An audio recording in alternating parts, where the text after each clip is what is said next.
Okay, maybe this is just me, but when I'm like basically helpless in some situation, I mean, I'll start praying to random gods. That doesn't mean I believe in them. That just means I'm desperate, I'm helpless, and I'll throw a prayer to Eris, goddess of chaos. I'll throw one to Yahweh. I'll treat them like dirty whores, and make them all kinds of promises, and then usually not live up to those promises just because I don't really believe what I prayed for has anything to do with that outlook. It's just something kind of instinctual with human beings. I mean, when you're like for example, sometimes like in college I hadn't studied enough for a calculus test and I felt uncomfortable with the subject material, my knowledge of it. So I'd throw out a prayer. Okay, if you do this for me, I'll do this for you, whatever. It it doesn't make you a true believer. It just makes you desperate. I mean, uh,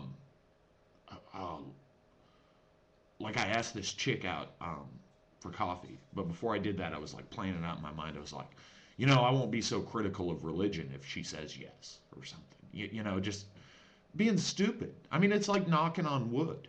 I mean, rationally, I know knocking on wood doesn't do any good. But just as a superstitious thing, I still sometimes do it. And when I can't find wood to knock on in this age of plastic, and a lot of times I'll knock on my head just as a joke.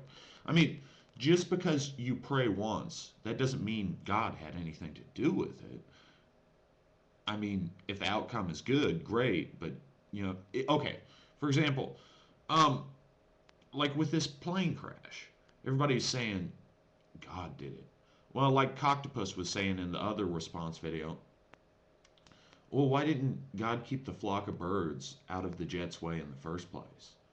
I mean, doesn't the pilot, with his skill in the crash landing, he doesn't get any credit whatsoever?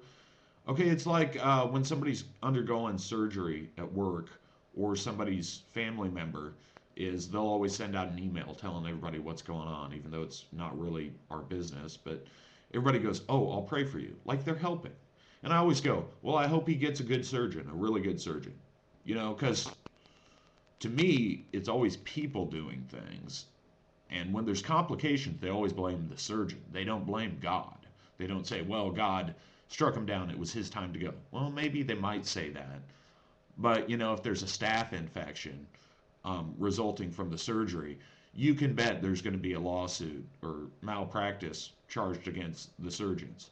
So I just find there's a real double standard, and I don't think prayer actually makes you a Christian or a theist. I think it makes you desperate and you're in a situation which is out of your control most of the time. Um, I don't know. I mean, to me, it's just kind of treating gods like a dirty whore.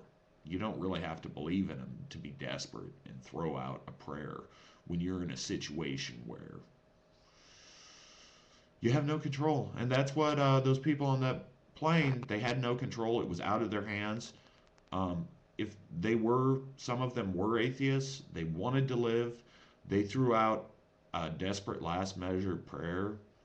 I don't really think that's going to make them believers, especially when I think if you look at the trajectory of the jet, how it crashed, what it crashed into, which was, I believe, the Hudson River, and you calculate all the physics, say on a computer simulator or whatever, unless there was violation of physical laws, I don't really see how that's a miracle. I think it was a good pilot, though. So let's give kudos to that pilot. Thank you.